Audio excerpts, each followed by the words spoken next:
Greetings, fellow insaniacs, man. Where to start?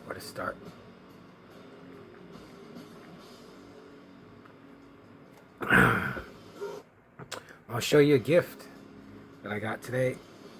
My friend from work gave it to me. It's a really cool little knife. It has a safety, and you can unfold it the cool way. It's like that. It's almost like a switchblade. It's really cool. Any bums mess with me at the park,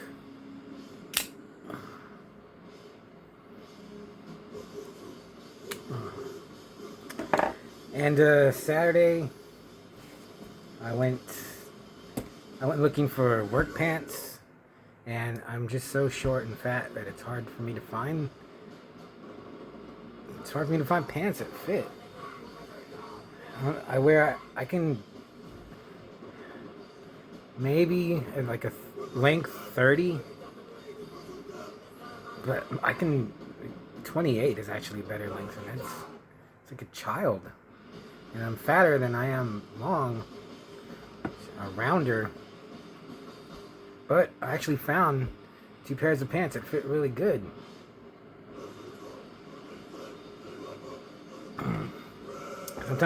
Usually I can find 1 pair, and I'm happy, but I found 2 pairs.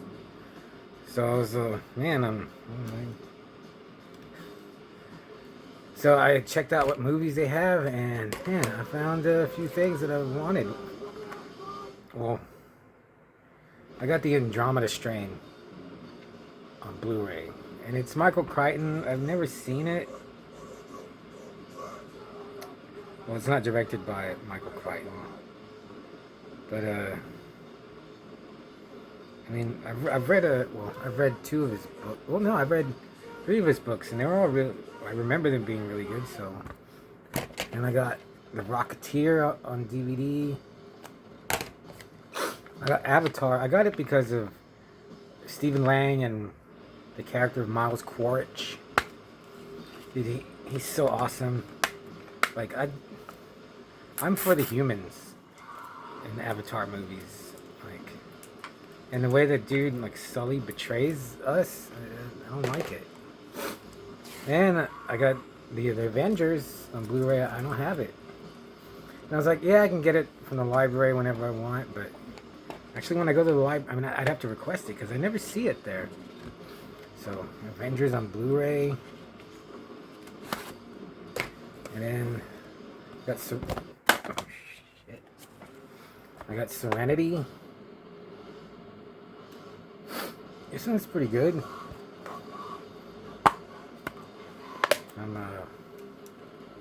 What's his name? Joss Whedon, the pervert. And then I actually found I got some more. I got The Perfect Weapon on VHS. I already have it. I just got another one. I'll give it to somebody. Then I got Lockout. Lockout is pretty good. I remember liking it. I like Guy Pearce. And where is it? I already lost it. I guess that's it. But I'm gonna review The Hunting Season by John Coyne. Let me take a drink and a sneeze.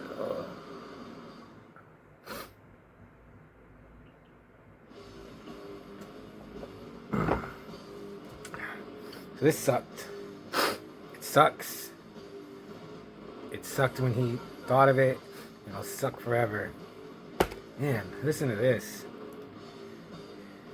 Everything would be okay in the country, thought April Bernard, in her new summer home. Here her children would be happy and safe. Here she could spend precious time with the man who had saved her life and given his love.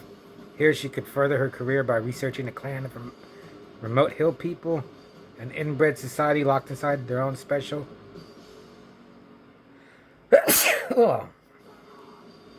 isolated world. Truly, she had nothing to fear in Mad River Mountain. Nothing, that is, until the creatures she considered safe to study stray from the dark woods. Creatures with stunted bodies and pumpkin faces, deformed in flesh and spirit. Creatures with a hunger for cold vengeance and a thirst for hot blood. Tourist season is over. The hunting season has begun.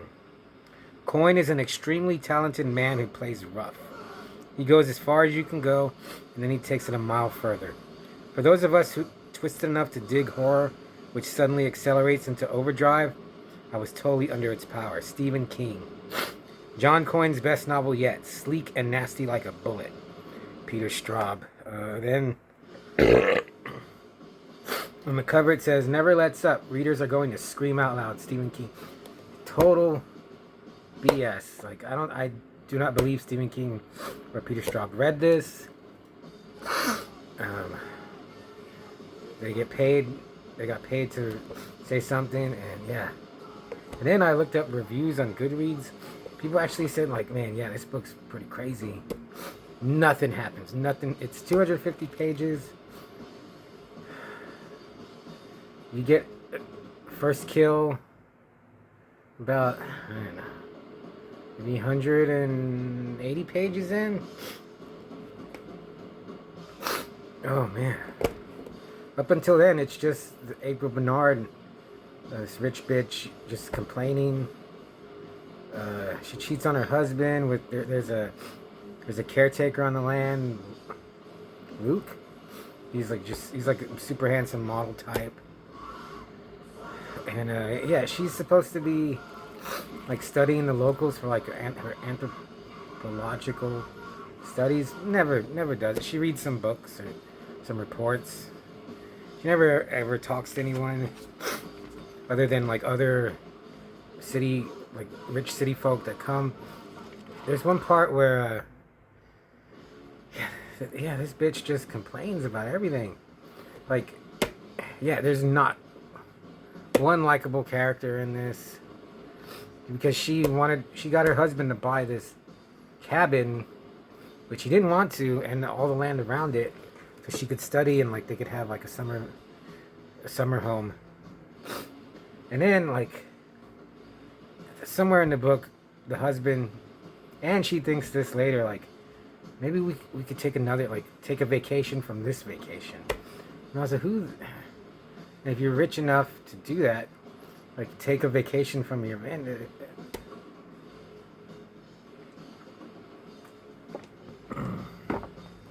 But it's my own fault. I'd read John Coyne's Breeder, and that was terrible. Then I read a short story from him that was nonsense. And I thought, well, this is like a backwoods hillbilly inbred mutant horror story. I was like, maybe, no. After a while, I was like, this is just like a romance novel with some pumpkin-head people. And she encounters like pumpkin-headed children. The book is just all from her point of view until the end. And then the inbred mutants, they're all dwarves. And so I was picturing like Snow White and the Seven Dwarfs. I know I should have maybe been picturing like Wee Man or Peter Dinklage. But they even describe like they have white beards, so that's all I could see was like the seven dwarves. And yeah, at almost exactly page 200, the killing starts. But by then I was like, I don't care anymore. I mean, yeah, they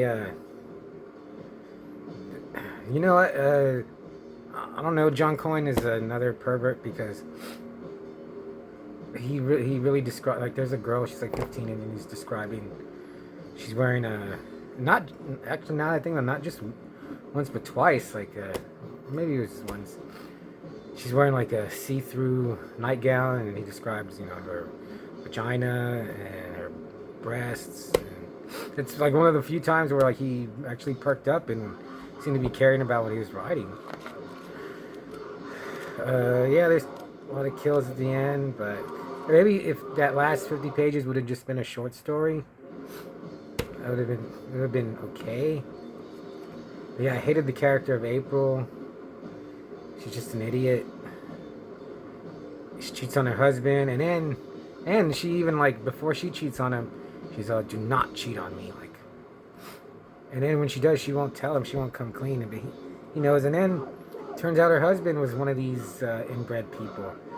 Just a total shit. Like, I actually like reread the part. I was like, is there like some pages missing? Because he just turns feral in like a paragraph. Yeah, this book was horrible. I'm gonna have a new rating. I was telling instead of like giving like one hand of fate or half, just dog shit. And the hunting season was total dog shit. Like, yeah.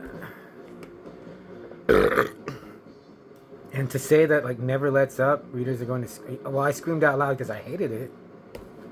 And Peter Straub sucks too.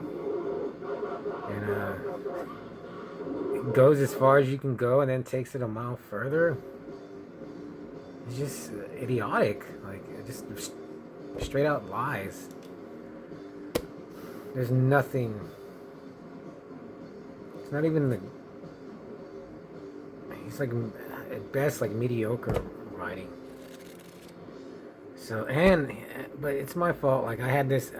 I'm glad I read it just to get out of the way, and like, cause I was, oh, maybe it's really good. Maybe it's like Jack Ketchum's Offspring, or an off season, or just maybe it's something different. But no. After a while, like, I was like, there's nothing's gonna happen until the very end. Oh, shit. And yeah. So, and I finished it this morning before work, and even the last 10 pages, it was like driving me crazy. Like, I was like, dude, just 10. And then I remember, like, okay, dude, there are 2 pages left. Just knock it out. Because I would read a little bit and then just, I can't do this. So, I was so happy when I finished it. I started a Conan and the Shaman's Curse by Sean A. Moore with cover art by Ken Kelly. And already, this is leagues better than.